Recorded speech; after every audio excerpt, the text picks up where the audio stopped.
Well, could Gen X parents be holding back their Gen Z children? That is something a father and son are finding out, and how to change the generational gap amongst families in their podcast. Interesting stuff here, especially when it comes to generations. So Aiden and Ash Eldafraoui are here to talk more about this. So welcome to both of you.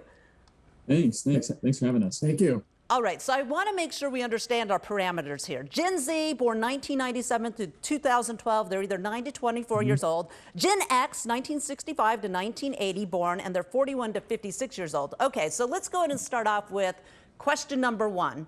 Is Gen X holding back Gen Z? Who wants to start it off? Oh, I got it. So, I mean, the whole premise of our podcast is actually the answer to that question is yes. And I like to say that, Gen Z lives in the digital age, and, Gen X and before lives in the primitive age. That's kind of a joke. And I think it's really important to realize, the context has changed so drastically between generations, because we're growing up in a world where, we never knew anything besides the internet. And Gen X is growing up in a world where they had to rush to embrace it and try to figure it out as fast as possible. And so it creates a lot of, fundamentally different worldviews. Ash, I have to bring you in here, obviously. What's the other perspective on this? Well, I mean, so it is true. We have sort of one foot in one foot in the other. But the reality is, as parents, we still have to help our kids navigate, even in this new digital world.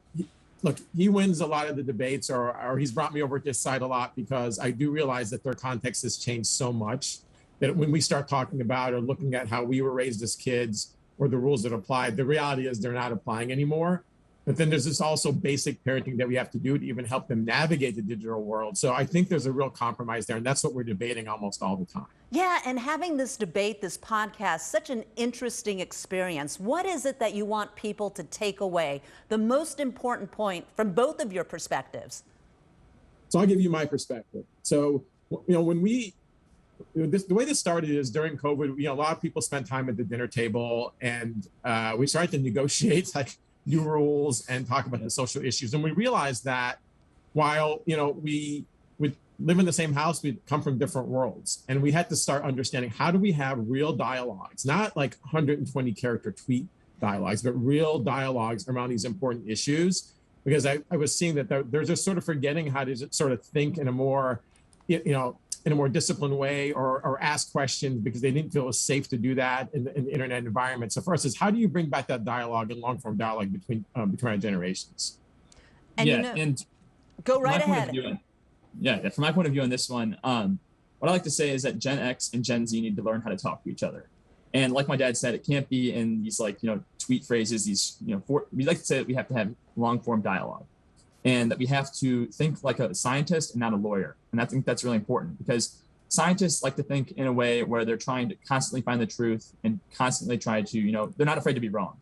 And lawyers are constantly trying to win. And I think it's really important when we're trying to understand each other to think like scientists. That is the most important part, walking away from the conversation with both sides being enriched somehow, some way. So Aiden and Ash, thank you so much. Appreciate your time this morning.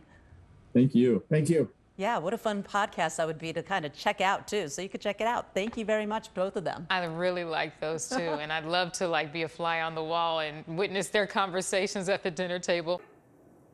Hey, if you like that video, be sure to subscribe to our ABC7 Chicago YouTube channel.